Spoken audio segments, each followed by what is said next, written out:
Good evening. Welcome to South Asia Newsline. I am Uzma Jafri. Here are the top stories we are tracking for you on Thursday, the 16th of June.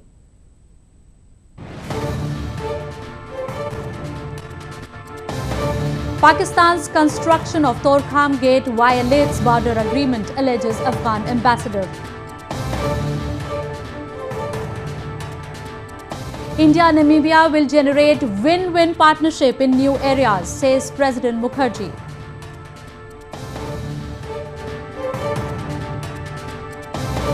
And rock art exhibition begins in North India, draws antique lovers in droves.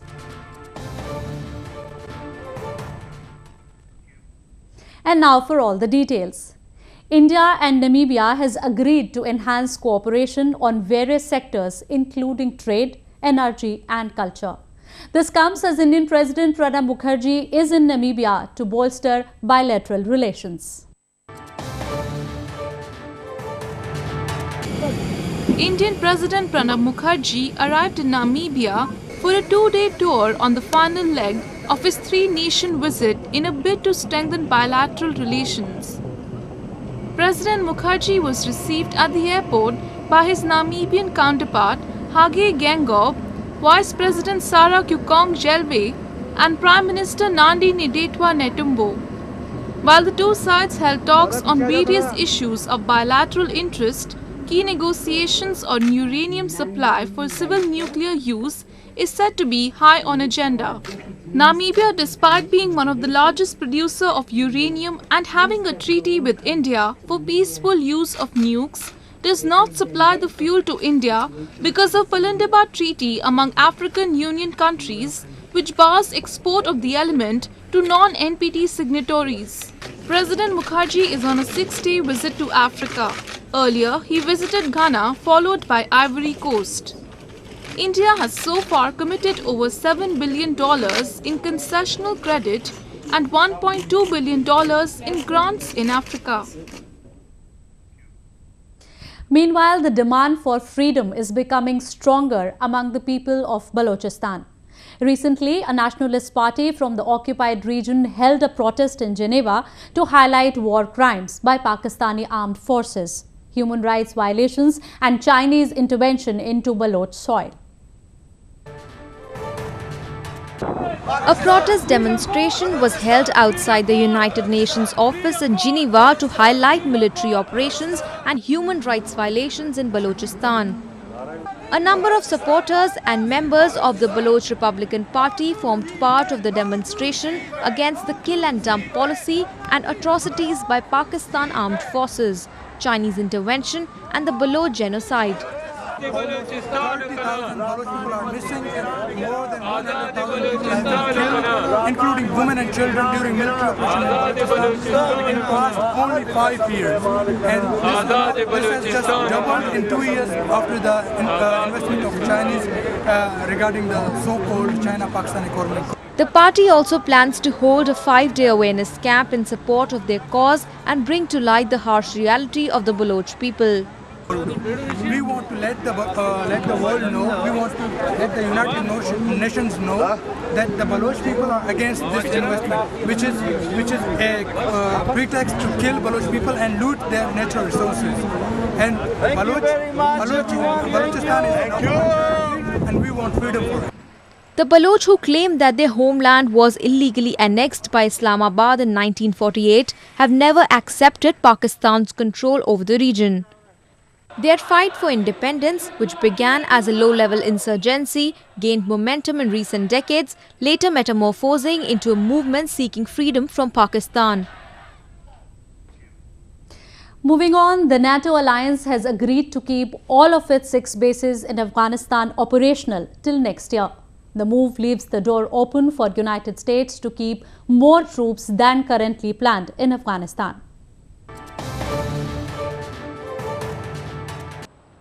The NATO alliance agreed to hold on to its broad geographic layout of bases in Afghanistan in the face of resurgent Taliban threat.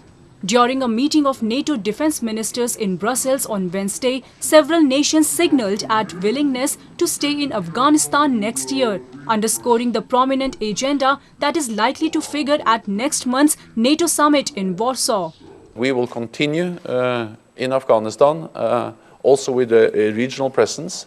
We will continue to advise and train and assist the Afghan national forces because we are very much committed to continue to support the Afghans. Last week, President Obama granted US troops in Afghanistan expanded authority to attack Taliban insurgents. The new rules allow US forces to assist, advise regular Afghan combat units and to call in airstrikes. US Defense Secretary Ashton Carter said that President Obama would be willing to consider security conditions in Afghanistan and their impact on level of force later in the year. Our plan is to maintain that wider than Kabul presence to provide enablers to the allies who have indicated a desire to stay so that we can provide them that enablement support, which is essential for them to be able to stay at a level of 5,500 next year. That's the current plan. NATO governments are likely to agree next month to fund Afghanistan's armed forces until 2020. With the decision to be formalized at NATO's Warsaw summit on July 8 to 9. Standoff between Afghanistan and Pakistan over Torkham Gate continues. The Afghan ambassador to Pakistan, Hazrat Omar Zakhilwal, has warned the Pakistani military of consequences if the construction work of the gate does not come to a halt. Zakhilwal said the construction work of the gate has not been stopped by the Pakistani forces despite an agreement was reached to halt the work and resolve the issue through diplomatic negotiations. Clashes among the Afghan and Pakistani forces started late on Sunday night after the Afghan border guards stopped Pakistani forces to start work on a gate along the 0 point in Durand Line.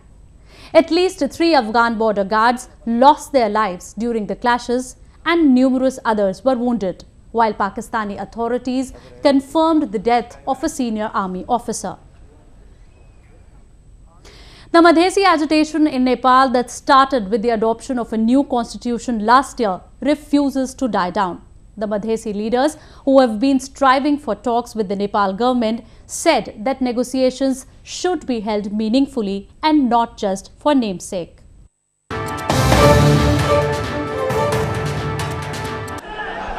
The Madhesi community, which lives in the southern region of Nepal, has been alleging that Nepal's new charter goes against their interests. The Madhesis have till now held 36 meetings with the government, but the talks have failed to bring results. Mahanta Thakur, a senior Madhesi leader, said that talks with the government should be held to reach a solution to their demands instead of simply engaging with the Madhesis. हमारा मांग जायज है, वो पूरा होना चाहिए। अब जैसे भी हो, वो वार्ता करके हो, वार्ता करने के लिए हम लोग तैयार हैं, लेकिन वो छलने के लिए नहीं, सिर्फ इंगेज करने के लिए नहीं, परिणाममुखी होना चाहिए।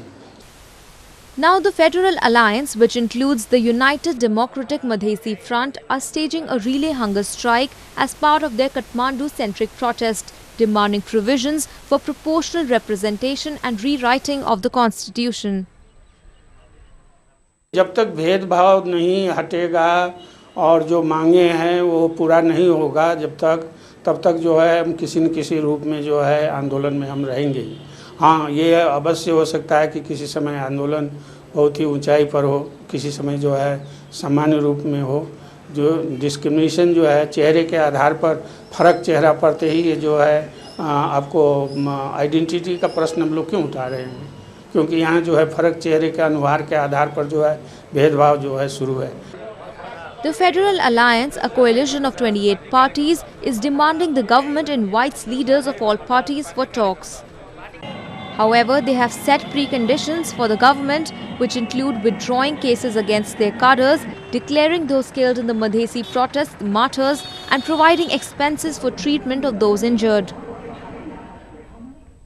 Moving on, the US has expressed concern over the Maldives government intolerance for criticism or competition, stating that legitimate political space is narrowing in the country. A US State Department said in a statement that too many opposition politicians are being put behind bars because of intolerance for criticism or competition by the Maldives government. This came in response to the current political situation in the country, with the opposition parties seeking the next general elections under an interim government. The former Vice President of Maldives, Ahmed Adib, has been convicted over a plot to assassinate the current president, while former President of the Maldives and an Islamist opposition leader, Mohammad Nasheed, has been sentenced to 13 years in prison over terror conviction charges since March last year. Rock art is an essential aspect of early human artistic existence in the form of rock paintings and engravings. An exhibition in India's northern Himachal Pradesh province is showcasing the golden heritage antiques collected from various parts of the country. A 39-day exhibition showcasing rock art, rare wall paintings and antiques collected from different parts of the country has begun in India's northern Shimla city. Titled The World of Rock Art Exhibition, the event is an attempt to keep the rich Indian tradition of art and culture alive. ये जो आज exhibition लगाई है, ये उसको revive करने के लिए भारतीय और ऐसी संस्कृति को रिवाइव करने के लिए लोगों को एक मौका दिया है कि वो अपने संस्कृति को भूलें ना. The works on display included tribal art paintings, African and Indo-China rock art, besides rare collections of art from across India. Scores of art lovers and school children visited the museum on the inaugural day. देख के लगा है कि जो जितनी भी यहाँ पे एग्जीबिशन हुई है, these are really important. अगर हम हिस्ट्री के पॉइंट ऑफ व्यू से बात करें, क्योंकि ये सारी चीज़ें जो है कहीं ना कहीं जरिया है एक हिस्ट्री को रिकन्स्ट्रक्ट करने का. तो अगर इसको सही तरह से रीड किया जाए या इस पे जो है वर्क किया जाए, because it is itself a research, मतलब इस पे अनुसंधान किया जा सकता है. Rock art in the form of paintings and engravings is a clear and lasting evidence of the transmission of human thoughts and beliefs through art and graphic representations. It enables each culture to speak about themselves and their origins. Well, that's the way it was in South Asia this evening. Before we conclude the top stories once again.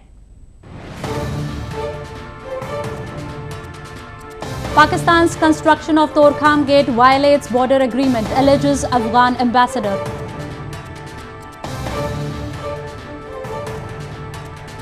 India-Namibia will generate win-win partnership in new areas, says President Mukherjee.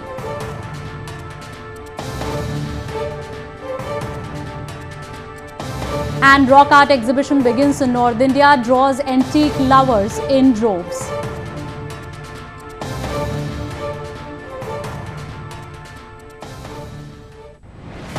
Now our viewers can watch the show on SouthAsiaNewsline.com. You can also visit us on Facebook.com/SAsiaNewsline and follow us on Twitter @SAsiaNewsline.